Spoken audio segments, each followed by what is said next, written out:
Olá a todos, começamos o programa Ponto de Vista. Eu recebo aqui o presidente do Conselho de Arquitetura e Urbanismo, Heitor Maia, novo eleito presidente do CAU. Presidente, como está teu ânimo para essa nova tarefa? Bom, o ânimo continua o mesmo, o entusiasmo continua o mesmo.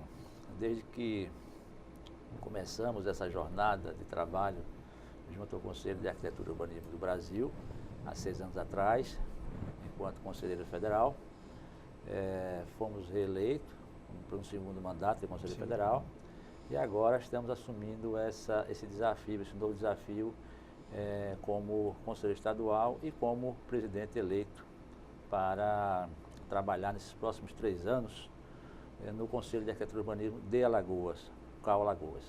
Qual o grande desafio que tem uma gestão no CAU? O desafio é imenso. O desafio é imenso porque nós, arquitetos brasileiros, por 7 décadas, fizemos parte de um conselho multiprofissional, certo, que era o sistema Confea-CREA, onde abrigava uma série de profissões, e uma dessas profissões éramos nós. Certo. E esse período todo, nós não tivemos a devida atenção com relação ao trabalho que deve ser desenvolvido num conselho profissional em prol da profissão. Então, a partir de 2010, com a promulgação da Lei 12.378, que criou o Conselho e Federal instituiu os Conselhos Estaduais, passamos a funcionar a partir de 2012. 2011 foi um ano de transição do antigo Conselho para o nosso novo Conselho. Então, existe aí uma demanda reprimida de 7 décadas e nós só temos 6 anos de trabalho, que esses 6 anos iniciais foram anos dedicados à estruturação. Partimos do zero, então tivemos que criar todos os normativos, né, que regem o Conselho. O Conselho é regido por normas, então a nível federal tivemos que criar mais de 150 normas de regulamentação da lei, de especificação da lei, e para que o Conselho pudesse funcionar plenamente. E a nível estadual, os estaduais e o nosso estadual, teve que se estruturar fisicamente, teve que se estruturar funcionalmente, né, criar uma estrutura funcional e de gestão, de maneira que pudesse atender bem ao profissional e de prestar os serviços que o exercício da profissão exige. Quando a gente olha, assim, a gente pode, eu acho que tem visto isso ao longo dos últimos meses, anos, que o CAU, ele saiu desse momento, saiu do CREA, se estabeleceu, quem construído isso nacionalmente, mas no início ainda houve algum tipo de conflito, eu acho que é até natural, principalmente com órgãos públicos, quem é competência de quê, o que faz quê. Como é que isso está? Isso evoluiu? Já conseguiu uma resposta? Bom, existe uma saída, uma espécie de ruptura entre profissões. Naturalmente, no início, a tendência é haver certas divergências, né? Na verdade, o que ocorreu ao longo desses 6 anos de maior conflito entre arquitetura e engenharia foi quando nós normatizamos, através de uma resolução, as atribuições privativas do arquiteto urbanista. Certo. E, evidentemente, que houve uma reação grande por parte dos profissionais do antigo Conselho, enfim, houve essa divergência de opinião. Esse assunto ele não está resolvido, esse assunto ele foi judicializado, então a Justiça, a decisão da Justiça foi que deixasse por enquanto a situação como estava anteriormente definida, até que os conselhos, enfim, chegassem num acordo e fizessem uma espécie de resolução conjunta para poder então pacificar essa questão. Assim, a nível federal, esse assunto está tratado a nível federal, existe uma comissão conjunta entre os 2 conselhos, o CONFEA e o CAU-BR, para tratar dessas questões de conflito entre as 2 profissões. Alguns assuntos já evoluíram, como por exemplo a segurança do trabalho, a engenharia de segurança do trabalho, que existia um conflito com relação a isso, mas já foi equacionado e já houve uma primeira resolução conjunta pacificando essa atividade como uma atividade conjunta das duas profissões. Evidentemente que as questões relacionadas a essa resolução 51 que nós baixamos, elas que envolvem uma complexidade maior, envolve atividades mais distintas e que esse assunto está na pauta dessa comissão e que esse assunto vem sendo tratado a nível institucional e, enfim, talvez não no curto prazo, não acredito, mas pode ser até que venha a se resolver a curto prazo, mas talvez no médio prazo se chegue a um consenso e esse conflito específico seja resolvido. Porque no mais, não existe, nunca existiu conflito entre o engenheiro e o arquiteto. O engenheiro e o arquiteto sempre trabalharam juntos, na prática profissional nunca teve problema, né? Eu particularmente, na minha atividade profissional, há 35 anos tenho escritório de arquitetura, desenvolvo projeto de arquitetura e sempre os engenheiros foram parceiros, né? Tanto na parte de projetos estruturais, projetos complementares, e, enfim, cada um sabe exatamente aquilo que tem competência de fazer e que vai fazer. O que é muito estranho, que isso aí evidentemente a gente não pode aceitar e não pode admitir, é que a nossa essência da profissão, a arquitetura, o urbanismo, ela seja exercida por outro profissional, seja com quem for, porque isso não tem o menor cabimento, isso não tem o menor sentido, né? Assim, isso aí é uma causa, vamos dizer assim, que de princípio que a gente não pode abrir mão. E a gente espera que os colegas tenham esse entendimento e nós passamos pelo menos 5 anos estudando arquitetura e urbanismo, e não é por uma disciplina que se coloca no curso de engenharia de arquitetura e urbanismo que vai se pleitear, que vai ter o mesmo direito de exercer uma profissão. Então, uma disciplina não pode jamais substituir uma profissão. Então, essa é a nossa visão com relação a esse problema específico. Quando a gente analisa essa situação, um dos trabalhos que devem ser feitos é o trabalho político.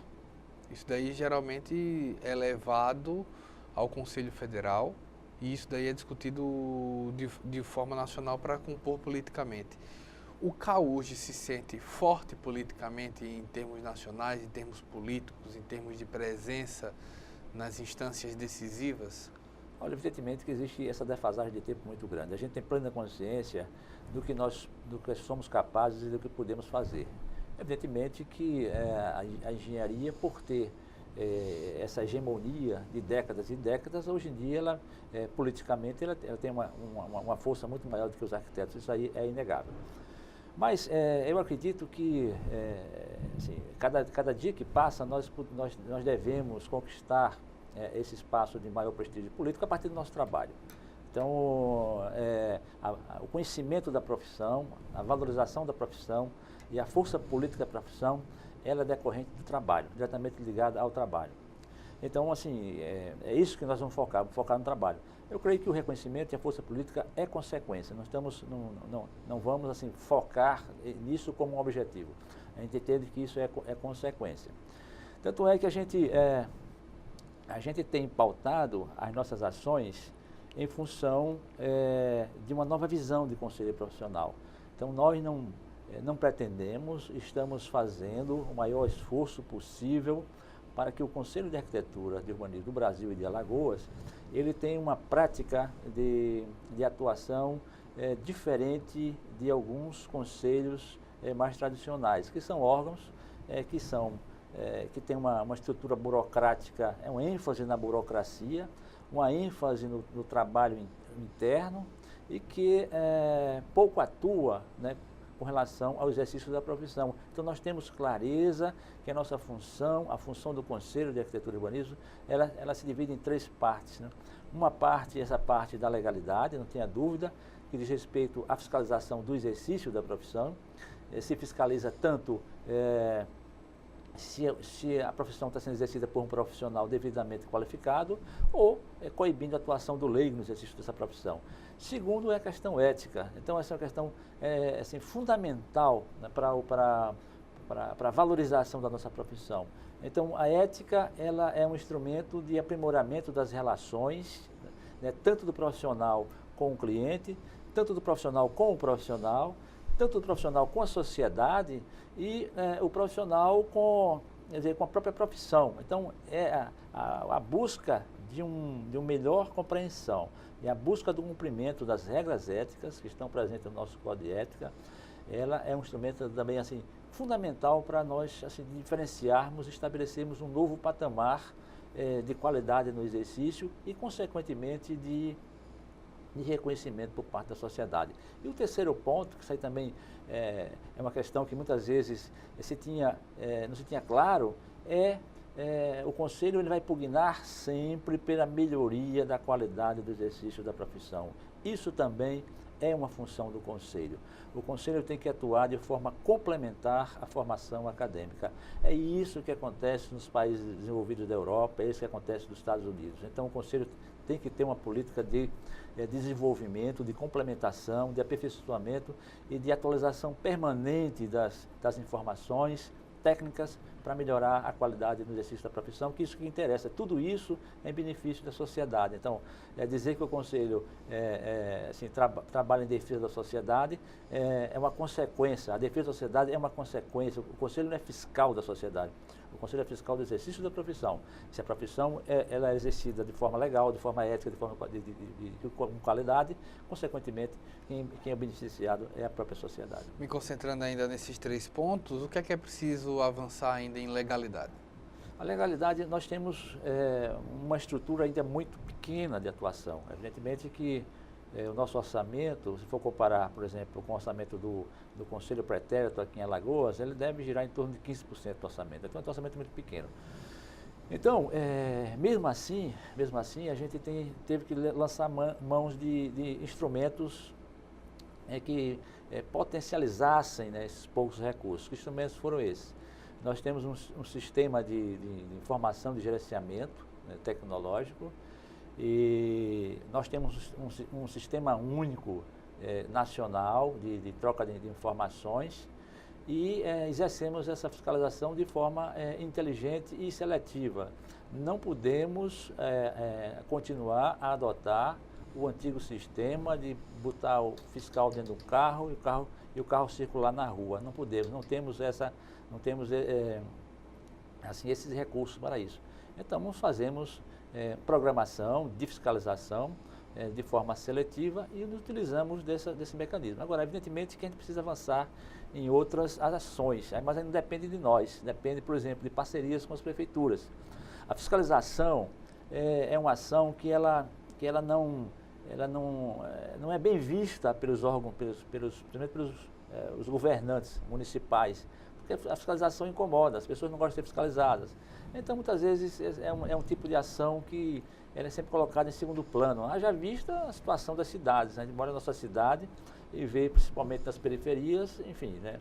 O que se constrói, da forma que se constrói, né? Então, se constrói de qualquer forma e a fiscalização pouco atua, ou se atua de forma assim, muito ineficiente. Então, a maneira de fazer essa parceria com as prefeituras e com troca de informações. Então, tudo aquilo que a prefeitura fiscalizasse e detectasse que não existe um profissional responsável, ele poderia comunicar ao Conselho. Da mesma forma que o Conselho, na sua fiscalização do exercício da profissão, constatado que não existe uma legalização daquela construção com relação à prefeitura, não tem alvará de construção, etc., comunicaria a prefeitura.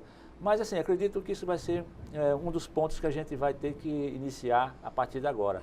Dar mais força, procurar as prefeituras, insistir, de maneira que a gente venha viabilizar esse tipo de ação, porque é uma ação racional que vem em benefício da sociedade, em benefício de uma ação mais racional do uso dos recursos públicos, né? Então, a ideia é essa. A gente está aqui falando com o presidente eleito do Conselho de Arquitetura e Urbanismo, o CAU, Heitor Maia, e a gente vai falar sobre tudo que está sendo planejado para essa gestão, que é de 2018 a 2020. A gente vai para um breve intervalo, a gente retorna já.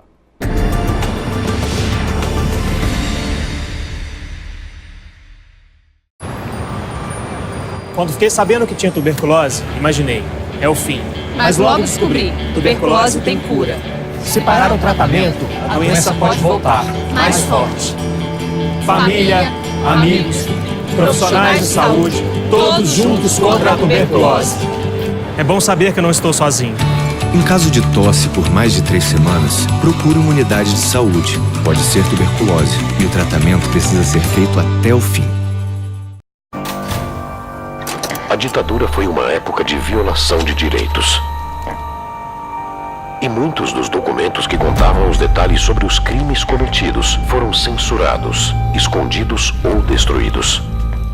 Hoje, muitos deles estão disponíveis no site bnmdigital.mpf.mp.br. Acesse, pesquise e não deixe a história desaparecer, muito menos se repetir.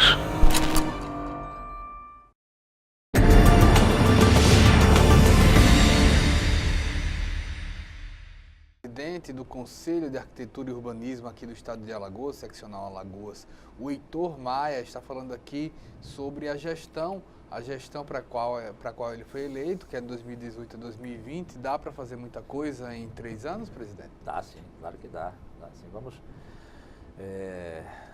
Vamos começar, né, esse trabalho, eu diria,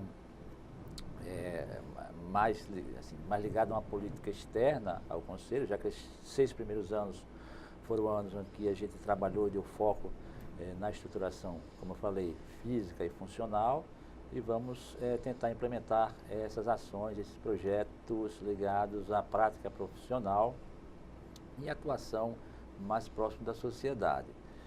Eu diria que talvez o nosso projeto que vai exigir por parte de nós um maior esforço e maior dedicação nesse primeiro ano será uma continuação até do que nós iniciamos no ano passado, que é o projeto relacionado à arquitetura de interesse social. Isso. O ano passado nós lançamos um primeiro edital e, em virtude das nossas eleições e das vedações legais que advêm da eleição, do processo eleitoral, nós ficamos restritos a atuar nas áreas de calamidade, né? As áreas onde houvesse decretos de calamidade. E por isso nós direcionamos as ações para o município de Marechal Deodoro, que é o município que foi atingido pelas secas que aconteceram no ano passado, e estamos trabalhando numa determinada área, né, fazendo esse trabalho de assistência técnica. Mas como funciona esse trabalho? O trabalho, na verdade, nós podemos fazer só aquilo que está ao nosso alcance. Então, primeiro, temos poucos recursos alocados, mas nós achamos fundamental sair da inércia, achamos fundamental lançar um projeto piloto. É um projeto de assistência técnica específica na área de arquitetura e de construção para as habitações carentes, para famílias carentes, famílias que tenham rendas até 3 salários mínimos. Esse primeiro local é uma área de um conjunto popular, um conjunto de baixa renda, que foi decorrente de uma transposição, de uma ocupação irregular que havia na L101 Norte e que, em função da duplicação, a necessidade de fazer realocação desse pessoal. Esse pessoal vem fazendo reformas nas suas residências sem obedecer nenhum parâmetro legal, sem obedecer nenhum parâmetro urbanístico, né, de qualidade, enfim, nenhum parâmetro técnico. E tem gerado, essas modificações, essas reformas, tem gerado uma espécie de prejuízo nas relações urbanas, né? Ventilação precária, né? Etc. Então, essas 2 equipes que foram selecionadas nesse primeiro edital, eles estão trabalhando, orientando essas famílias, de maneira que eles venham fazer reformas e ampliações, mantendo a qualidade dos espaços que eles vão projetar, resguardando a legislação edilícia, urbanística, não invadindo os recursos, mantendo as ocupações, né? Porque tudo isso tem reflexo em infraestrutura, tem reflexo nos serviços urbanos, então tem uma série de reflexos, demandas, né? E que tem que ser feito de maneira que esse crescimento inevitavelmente vai ocorrer, ninguém vai impedir daquela população aumentar e reformar suas casas, independente de qualquer situação, e que a gente está tentando fazer esse tipo de orientação técnica. Essa orientação técnica ela vai desde uma orientação até de uma compra do material, a adequação da compra do material, se o material tem que ser um material antiderrapante, né, para evitar o uso indevido de um piso escorregadio, a ampliação de um banheiro que venha trazer mais conforto à edificação e assim, no final é até uma questão de saúde sanitária. Então, A questão é essa, tá? Agora, nesse segundo momento, nós vamos orientar também essas populações aonde captar recursos para implementar, né? Através dos órgãos oficiais. Por enquanto só temos isso. A Caixa Econômica financia 2 programas, o Construcar e o Cartão Reforma. Mas o ideal seria que tivéssemos linhas de financiamento para essas populações mais carentes, a fundo perdido, para que elas fizessem essas reformas e que fosse beneficiada de alguma forma por ações governamentais. A semana passada, nós fizemos uma visita, aproveitamos uma ida a Brasília, fizemos uma visita ao GDF e a CODAB, que é o órgão ligado à habitação do GDF, já tem um programa lá funcionando há 3 ou 4 anos, onde eles atuam exatamente nessas famílias mais carentes, até nas famílias mesmo das periferias, das favelas, etc. E que eles têm os recursos a fundo perdido e que os arquitetos da CODAB, eles fazem esses projetos de reforma, fazem essa assistência técnica e o órgão governamental, ele aplica esses recursos. Tá? Aqui, nós vamos procurar a prefeitura, nós vamos procurar o governo do estado, nós vamos procurar os prefeitos, nós vamos procurar os parlamentares do estado, dessa casa, e os parlamentares federais. Eu creio que, através de emendas parlamentares, né, esses representantes do povo podem retribuir, né, um grande benefício para o povo, pequenos recursos, pequenas ações com grandes benefícios para essa população. Então, nós acreditamos que isso é uma ação social, não é uma ação que o profissional vai fazer gratuitamente, ele vai ser remunerado, né? O nosso projeto, ele prevê no nosso orçamento essa remuneração parte profissional, mas infelizmente nós não podemos financiar a parte construtiva e aí entra o poder público para viabilizar e concretizar, né, esse projeto e ampliar. Eu acredito que cada vez mais ele vai se ampliar. E acho mas qual a grande ambição do projeto? Que seria um cenário ideal do projeto desenvolvido daqui a alguns anos? O cenário ideal seria os órgãos públicos, as prefeituras públicas engajadas nesse processo, né? Onde se teria ações nessas comunidades mais carentes, que elas precisam de tudo, né? Desde infraestrutura urbana até ações de melhoria das suas habitações. O cenário ideal é que o Estado, que os municípios, eles financiassem através de linhas, e os parlamentares também, através de suas emendas, financiassem essas pequenas obras. São obras com um valor muito baixo, e como eu disse, são pequenos recursos e grandes benfeitorias para essas populações. Tá? Agora, essa ação, ela não é uma ação beneficente, né? Não é beneficente, é uma ação que visa, para nós profissionais, mostrarmos à sociedade que nós também temos uma utilidade de atuar nessa camada da população. Os arquitetos, eles, de certa forma, eles são vistos como profissionais ligados muito a uma elite, né? Uma elite econômica, etc. E aí, através dessa ação, nós vamos no fundo, e ao final, valorizar a profissão, porque a valorização da profissão, acreditamos, ela advém, primeiro, do conhecimento dessa profissão por parte da sociedade. A sociedade, ela tem muito pouca percepção, né, do trabalho do arquiteto, que o arquiteto faz. Então, primeiro, ela precisa perceber, segundo, ela precisa entender o caráter da profissão, as possibilidades de atuação da profissão, para que a sociedade venha a valorizar. O arquiteto é um profissional caro? O arquiteto não é um profissional caro. O arquiteto, isso é também uma outra ideia que se difunde na sociedade. O arquiteto não é um profissional caro. Pode-se até ter essa imagem, né? Mas pelo fato dele trabalhar, assim, fundamentalmente, eu diria que numa faixa da população mais economicamente mais, eu diria, beneficiada, né? A faixa da população mais alta, ele automaticamente ele é ligado então a essa imagem, né? Se trabalha para rico, arquiteto é rico, mas não tem nada a ver uma coisa com a outra. Os arquitetos, pelo contrário, eu acho que os arquitetos, eles não têm o devido reconhecimento por parte dos seus clientes nem por parte da sociedade, do significado e do valor do seu trabalho. Porque se a gente for avaliar friamente uma construção em que um arquiteto participa dela e outra construção em que o arquiteto não participa dessa mesma construção, se gastando o mesmo recurso, numa mesma situação contextual, vai se ver que o resultado, não só, né, da qualidade do espaço, da sua adequação funcional, da sua adequação física com relação aos elementos naturais, com relação à sua qualidade estética, mas principalmente com relação ao resultado econômico, né? Assim, com a maior tranquilidade do mundo, sem nenhuma pretensão, mas não acredito que uma construção em que o arquiteto participe, ela no final, ela venha a ter um valor econômico menor daquele que... Pelo contrário, eu acho que é uma construção muito mais valorizada, inclusive do ponto de vista econômico.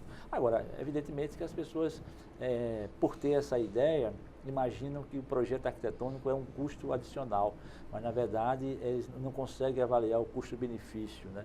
Então é um custo adicional que com certeza ele se pagará e se pagará muito bem ao final de qualquer trabalho. Principalmente pelo conhecimento de como economizar numa obra e também de não refazer, né? Acontece muito de refazer por um erro, né? Exatamente. Então, tudo isso é consequência da formação. Então, o arquiteto, na sua formação, ele estuda profundamente todos os aspectos que eu falei, os aspectos funcionais. Na funcionalidade, ele tem todo um conhecimento técnico, conhecimento de normas, inclusive, normativas. Cada dia que passa, essas normas elas são mais difundidas na sociedade, a sociedade toma conhecimento cada vez mais dessas normas, exige que elas sejam aplicadas. Então, ele sabe como dimensionar e como colocar a geometria desses espaços a serviço da racionalidade e do bom funcionamento. Ele tem conhecimento sobre todas as questões ambientais, de ventilação natural, de insolação. Então, isso é fundamental para o bem-estar de quem utiliza o espaço. Ele tem conhecimento de toda a parte estética estrutural, que também diz respeito à satisfação de quem investe. Então, ninguém quer investir no que é feio. Então, você tem que ter ninguém compra um carro feio. Você compra um carro que o carro tem uma qualidade estética, tem um design que agrada. Então, da mesma forma que ninguém vai construir uma casa feia, né? É uma casa que, além de tudo, ela tem que ter essa qualidade estética, tem que ter essa qualidade plástica, espacial. E também as questões econômicas, né? Racionalidade, adequação do material, né? Tudo isso faz com que, no final, o resultado ele seja um resultado muito mais proveitoso, né, de quem contrata um arquiteto. Você falou no início de uma necessidade do CAL se posicionar melhor politicamente. Como ele poderia melhor politicamente trabalhar dentro e fora? Acho que politicamente o CAL por impedimento normativo ele é uma autarquia que não pode se posicionar partidariamente, né? E assim até certo ponto ideologicamente, né? A gente percebe que o prestígio político, como eu falei, ele vai ser buscado através do reconhecimento do trabalho. O reconhecimento do trabalho é que dá uma força. Primeiro, através do conhecimento e do reconhecimento. Precisamos ser mais conhecidos para poder sermos reconhecidos. Esse reconhecimento e esse conhecimento é que vai dar essa força política. Nós não pretendemos de forma nenhuma competir com nenhuma espécie de buscar tráfico de influência, né? Nada parecido com isso, né? Longe de nós. Mas tem pelo menos uma frente parlamentar pensada? Bom, veja só, a frente parlamentar, ela vai se dar inicialmente, vamos buscar inicialmente através desse trabalho específico que é a captação de interesse social. Porque acreditamos que o nosso maior desafio é nós nos fazermos presentes na sociedade, né? Talvez um tema que seja relevante para nós nos posicionarmos politicamente seja o plano diretor da cidade de Maceió, né? Evidentemente que é um tema que ele tem uma dimensão técnica muito grande, mas que por trás disso aí também tem uma dimensão política. Esse plano diretor, nós vamos, a partir de fevereiro, nós vamos procurar saber em que pé anda, porque me parece que houve uma espécie de retração desses trabalhos, ou então os trabalhos estão feitos muito internamente na prefeitura e não são divulgados, ou nós estamos mal informados com relação a eles, né? Então é um tema que nos preocupa muito, porque por dois motivos, né, principais. Primeiro, que é um tema assim, de importância fundamental para a cidade de Maceió, né? E nós, está dentro das nossas atribuições, o conhecimento da cidade, o conhecimento da legislação urbana e edificada, isso nos preocupa, né? E também no seu bojo também está, de certa forma, inserido a forma de como os arquitetos vão trabalhar a partir desse plano diretor. Hoje nós temos um problema muito sério nas prefeituras do Brasil todo e no estado também, que são os processos de aprovação de projetos, né?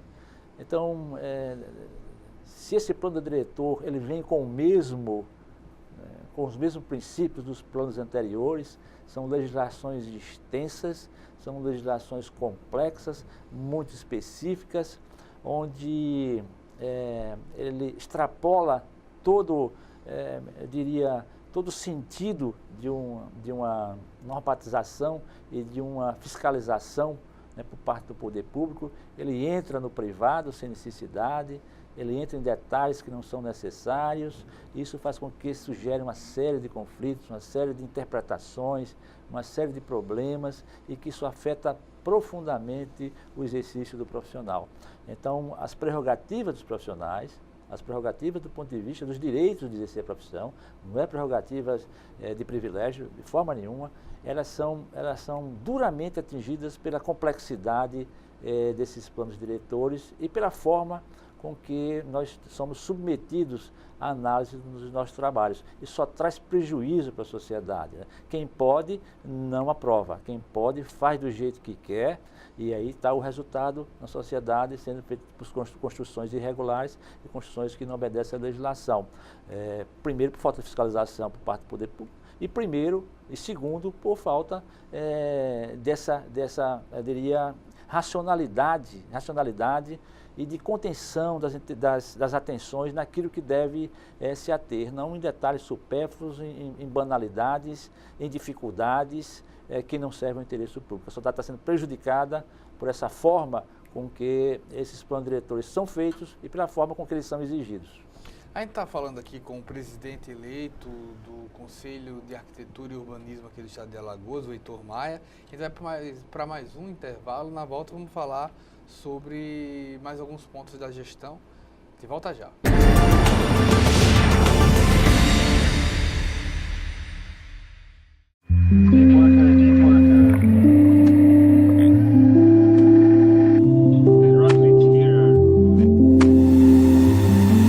Caraca, é muito peixe.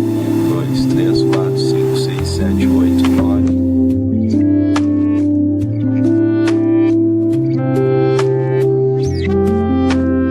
Esse novo bioma, esse ecossistema único no mundo, pode ser afetado em caso de um vazamento. E é por isso que a gente quer que as empresas desistam de quaisquer planos de explorar petróleo na região. E por isso que a gente precisa da sua ajuda. Seja assinando a petição, seja compartilhando, indo para as ruas para passar essa mensagem.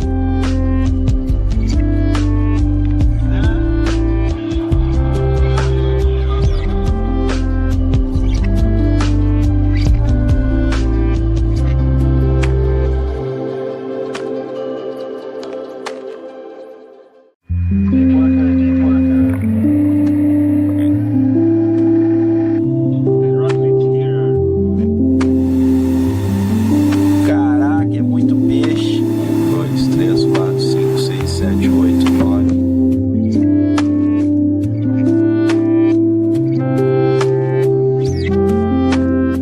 Esse novo bioma, esse ecossistema único no mundo, pode ser afetado em caso de um vazamento.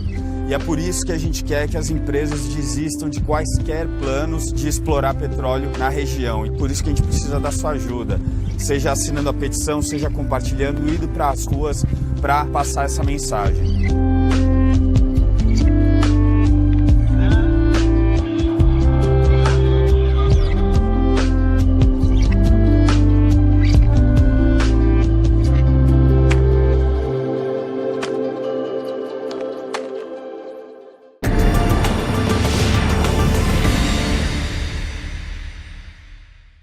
Voltamos com o programa Ponto de Vista. Eu estou aqui com o presidente do CAU Alagoas, o Heitor Maia.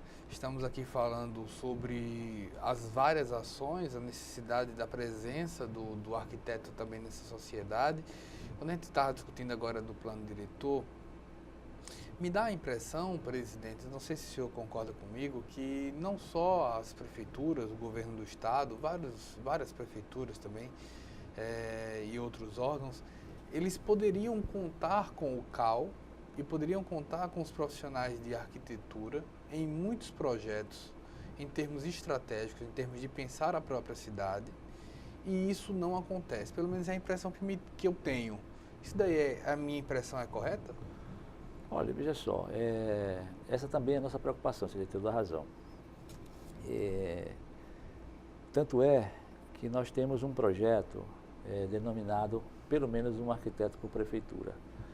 Então, se as capitais, e a nossa capital, né, e as cidades maiores, elas têm arquitetos nos seus quadros funcionais, grande parte dos municípios de Alagoas, ou pelo menos os menores, não tem.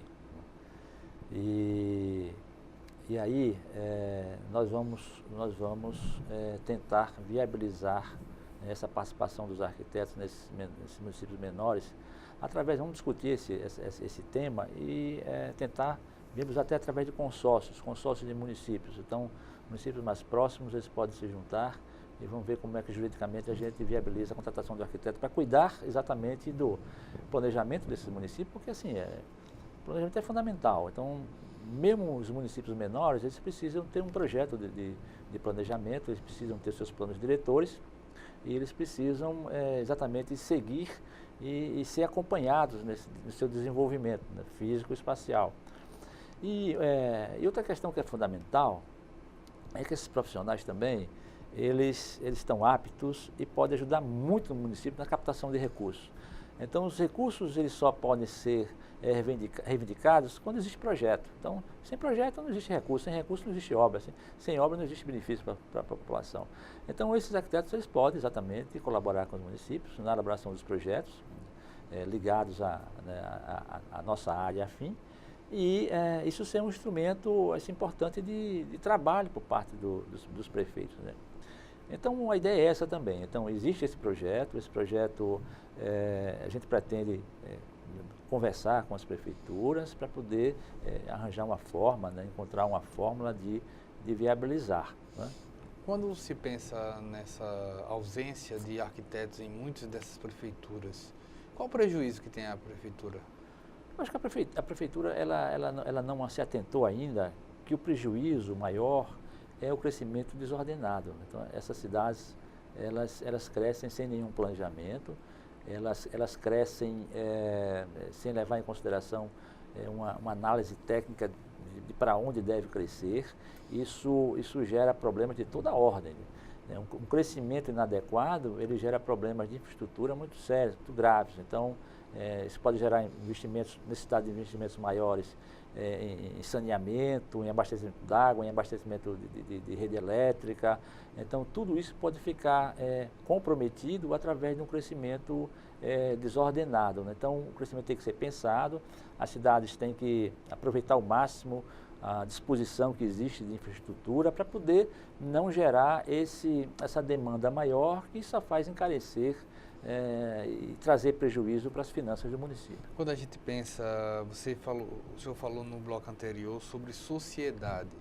Além de participar junto à gestão pública, o CAU pensa em ter um diálogo de conscientização, de ouvir realmente a sociedade em projetos como esse, porque muitas vezes a gente vê que muitas decisões do poder público são tomadas no gabinete com o ar-condicionado ligado. Você não sabe qual é a necessidade real, ou pelo menos não há a impressão de que há uma entrevista, de você chegar para o Heitor e dizer: você, Heitor, morador dessa rua, o que é que você acha que essa rua deve ter, para além de um conhecimento técnico?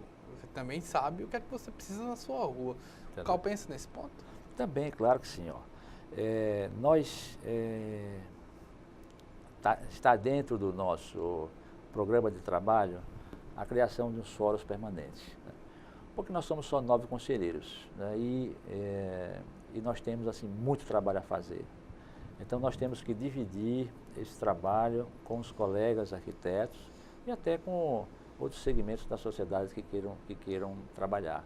Então esses fóruns permanentes, eles a princípio serão 5, vamos criar 5 fóruns permanentes, e eles terão a missão, o primeiro fórum seria o fórum de planejamento urbano e meio ambiente. O segundo fórum é um fórum de exercício profissional, onde trataria as questões mais específicas da profissão. Outro de ensino e formação. Um outro exatamente de assistência técnica em habitação de interesse social, de área de interesse social. E o último é em arquitetura de interior, que é um segmento específico da arquitetura que tem suas demandas específicas. Então, esses fóruns, eles têm a missão de discutir tecnicamente esses temas, pelo menos esses 5 iniciais, né? É claro que pode ser estendido para outros, e ter essa relação com a sociedade organizada. Então, a gente não vai poder assim, pretender ter uma ação direta, né? Talvez com o morador, mas com a sociedade organizada, pelo menos com a associação de moradores, enfim. Mas isso vai depender muito mais dessa dinâmica que a gente consiga realizar, implementar através desses fóruns. Como está a questão da fiscalização contra o exercício ilegal? A fiscalização, ela, como eu falei, ela existe. Nós temos detectado algumas situações. Eu não tenho exatamente os números, mas me parece que nós já detectamos 3 casos, né, de exercício ilegal da profissão, pelo menos que eu me recordo. E que esses casos... São pessoas que se passam por arquitetos? São pessoas que se passam por arquitetos, são leigos que se passam por arquitetos e que desenvolvem projetos de arquitetura sem ter devida formação.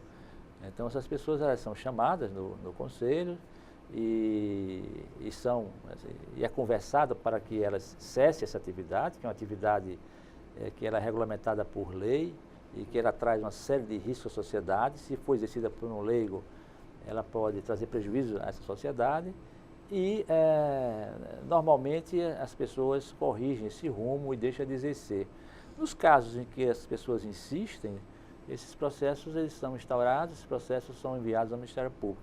E o Ministério Público são multados, nossa legislação prevê a multa, uma multa por exercício ilegal da profissão, mas a punição tem que ser feita através do Ministério Público, né? Nós só temos o dever legal e talvez o poder legal de punir os profissionais. É um conselho de fiscalização da profissão.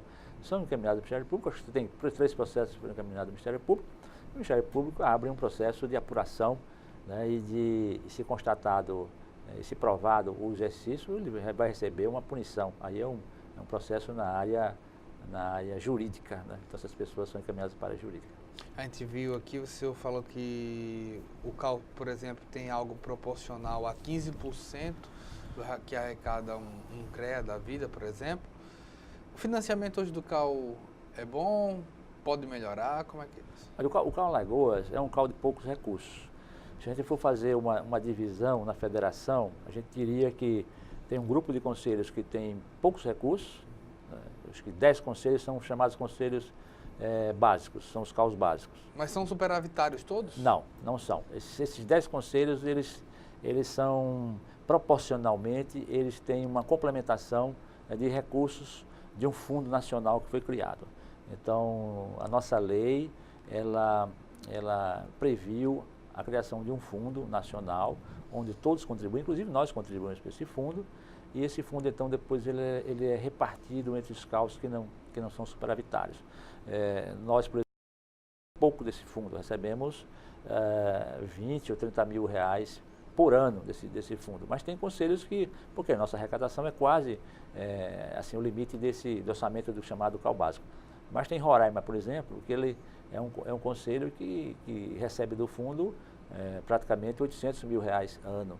Então, dependendo do tamanho do conselho, se estabeleceu um orçamento mínimo de funcionamento, exatamente para dar essa unicidade, essa uniformidade de tratamento, de atendimento, de fiscalização em todo o país. Então, esse fundo então, supre essas necessidades. Agora, existem os CAUs intermediários, que são acho que 10 ou 11 CAUs intermediários, mas são os CAUs de grandes recursos que estão localizados no Centro-Sul leste e sudeste, aliás, sudeste e sul.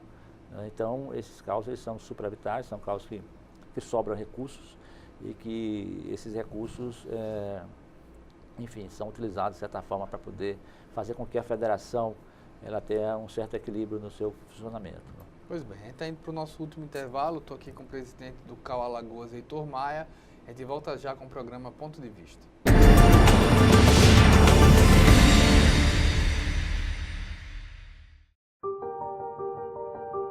Nous avons demandé à des enfants de jouer à un célèbre jeu de société. Normalement, les règles sont les mêmes pour tous, mais pas cette fois-ci. Bonjour les enfants. Bonjour. Une moitié de joueurs commence avec 1500 €, l'autre moitié avec 750 €. Mais ça se fait pas. Ça se fait pas. Un des joueurs favorisés aura 3 rues et 2 maisons dès le début de la partie. 3 rues et 2 maisons.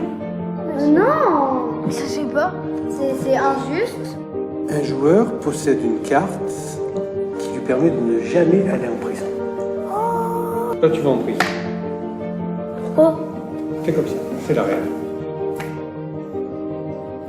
1, 2, 3, 4. Comme tu as des béquilles, tu ne peux pas acheter de gare. Tu passes par la case départ, normalement c'est 200, mais toi, comme tu es une fille, c'est 150. Pourquoi? Et les garçons, ils gagnent combien s'ils passent à la case départ? 200. Pourquoi? Tu vas faire 6 dés là. Mais il n'y a que des 1. Mais ça se fait pas. Mais t'as vu la tricherie. Mais toi, par exemple, tu vas pouvoir acheter que la première partie. Et pourquoi? Mais pourquoi? Ça m'énerve.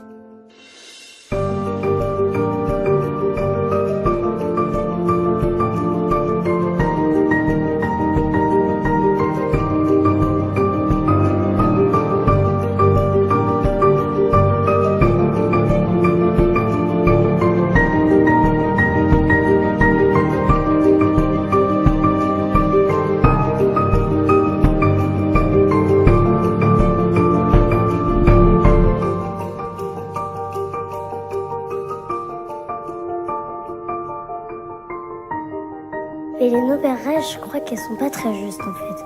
Je crois même qu'elles sont pas justes du tout.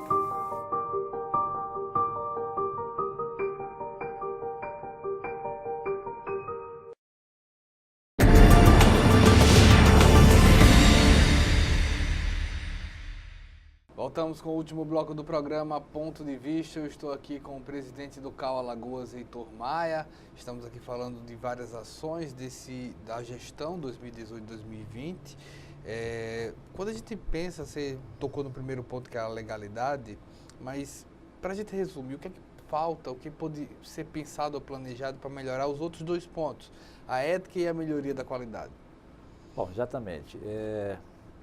O nosso Código de Ética, ele foi elaborado a partir de uma pesquisa feita no mundo todo. Então, pesquisamos o Código de Ética dos arquitetos dos 5 continentes e foi discutido a nível nacional através de 5 seminários nacionais e acreditamos que ele é um instrumento fundamental, como eu falei, no trabalho de melhoria da profissão.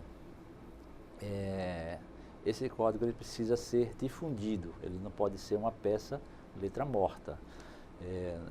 Nós, recentemente, no final do ano passado, concluímos um trabalho, que foi um trabalho de comentar esse Código de Ética. Então, esse Código de Ética ele está instituído já há 4 anos e que ele agora tem todas as suas regras comentadas. Essas regras éticas são regras que os profissionais não têm a opção de cumprir ou não cumprir. As regras são obrigatórias, as regras são inerentes ao exercício da profissão. E uma das ações que vamos implementar é um trabalho de uma chamada educação continuada, né? Isso é uma ação mais ligada ao profissional e que é um passo adiante que nós vamos dar esse ano. E um dos temas da educação continuada é o tema ético. Não só levar o profissional através de mini cursos, né? Todas essas regras que fazem parte do nosso código, como também levar isso aos órgãos, né? Então, se o profissional não vem a nós vamos também aos órgãos, nós vamos às universidades, nós vamos fazer com que os cursos de formação que não têm essa disciplina ética no sua grade curricular que passe a ter, vamos tentar demonstrar a importância da conduta ética, né, como instrumento, como eu falei, de melhoria da profissão.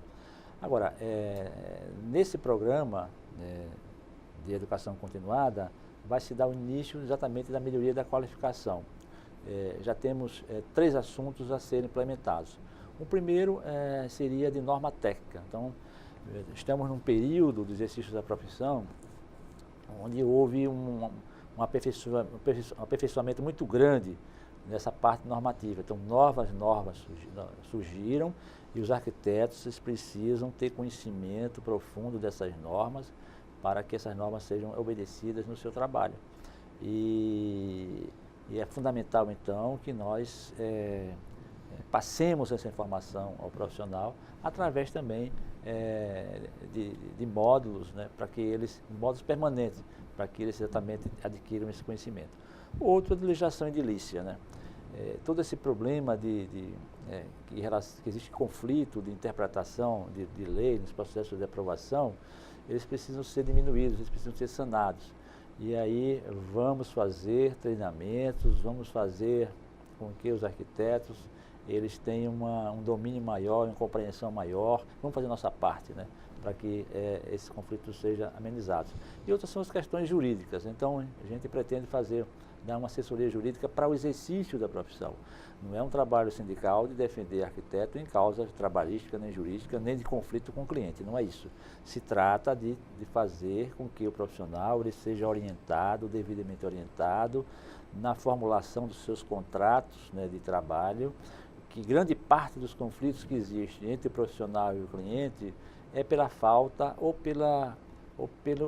por falta de informação e de clareza nos seus contratos. Normalmente, os clientes, ao contratar um arquiteto, eles pensam, imaginam que vão ter um profissional disponível para fazer tudo aquilo que eles imaginam e a toda hora está à disposição do cliente. Então, não é bem assim. Então, é preciso que essas cláusulas contratuais, a relação do que ele está pagando, do que está sendo feito, ele fique bastante claro.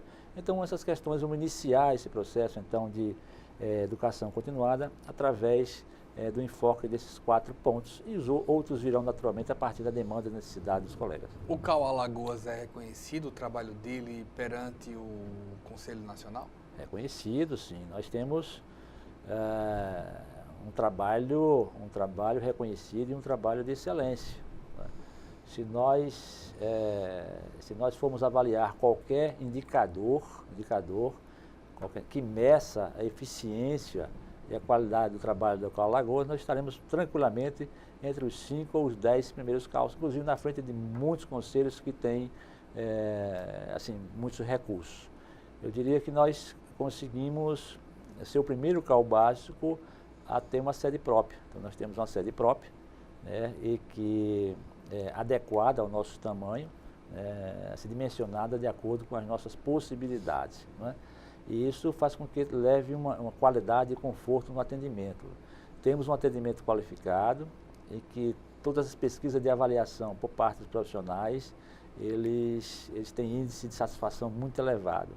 E nossa fiscalização, o ano passado, nós não temos ainda, aliás, 2016, nós não temos ainda 2017, a eficiência, pelo menos em termos quantitativos, ele se equiparou a CAUs grandes. Por exemplo, tivemos mais de 600 ações de fiscalização com apenas um fiscal, enquanto que o Rio Grande do Sul teve números bem aproximados. Então, um CAU que deve ter, não sei, 15 vezes, talvez mais, o nosso orçamento.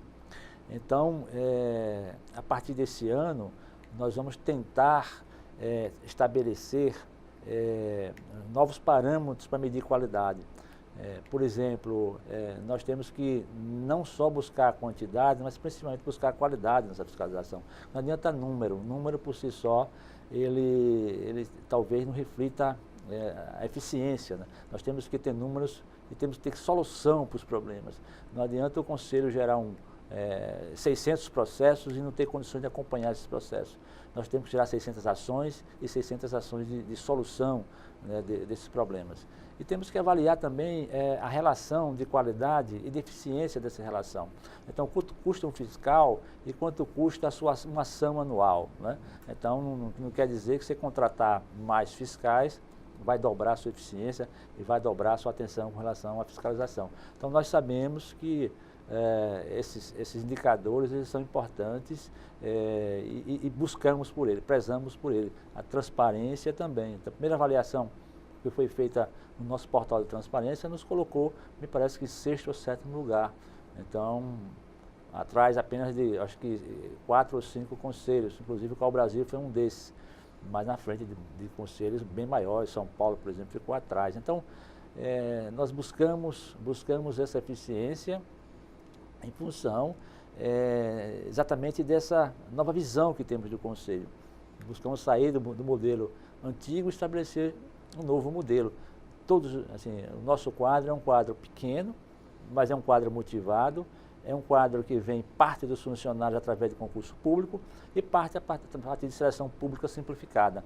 Não temos indicação pessoal por parte de ninguém e isso só fez com que tivéssemos pessoas capacitadas, pessoas de qualidade e pessoas envolvidas, engajadas e motivadas para o trabalho. Além, evidentemente, que todo o trabalho é feito pelos conselheiros, né? Não podemos esquecer que a parte de gestão tem a parte operacional que é feita pelos funcionários, mas também tem todo o direcionamento e um trabalho de apoio feito pelos conselheiros e pelos presidentes que nos antecederam, né?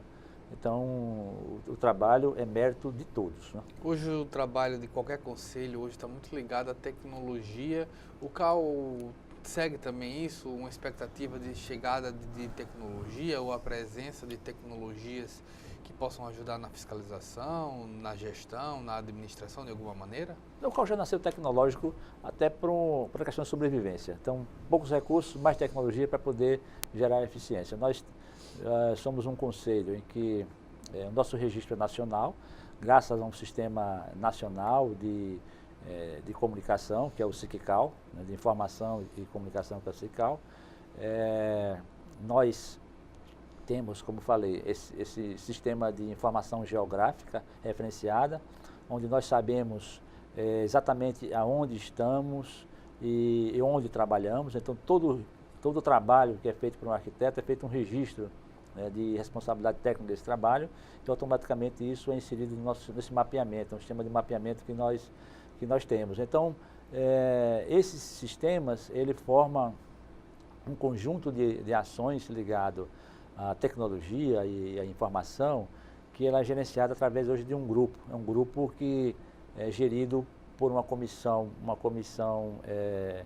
de integrantes do CAL Brasil, que são responsáveis pela operacionalização desse sistema de informação, e um grupo de presidentes de conselho, representando os conselhos pequenos, os médios e os grandes, onde essa comissão então traça as diretrizes e faz o acompanhamento de todo esse trabalho que é feito de informatização a nível nacional. Pois bem, eu estou aqui com o Heitor Maia, o novo presidente do CAL Alagoas, gestão 2018-2020. Começou quando, presidente? Comecei a semana passada, a eleição foi dia 7. Mas começou, a gestão começou agora em janeiro? Janeiro, começou em janeiro. Pois bem, quero lhe parabenizar, desejar a você um bom trabalho, um grande trabalho aí à frente do Conselho de Arquitetura. Ok, obrigado. E o trabalho não é só nosso, o trabalho é de um grupo, é de uma equipe, né, que foi eleita, é uma equipe motivada, uma equipe experiente, uma equipe de profissionais, um trabalho assim, significativo, né, na sociedade e que juntos, com certeza, vamos dar o melhor de nós em benefício da profissão. A gente agradece também você pela audiência, você pode rever também esse programa pelo YouTube, também pelo Facebook da TV Assembleia. A gente agradece, espera uma próxima oportunidade. Até mais.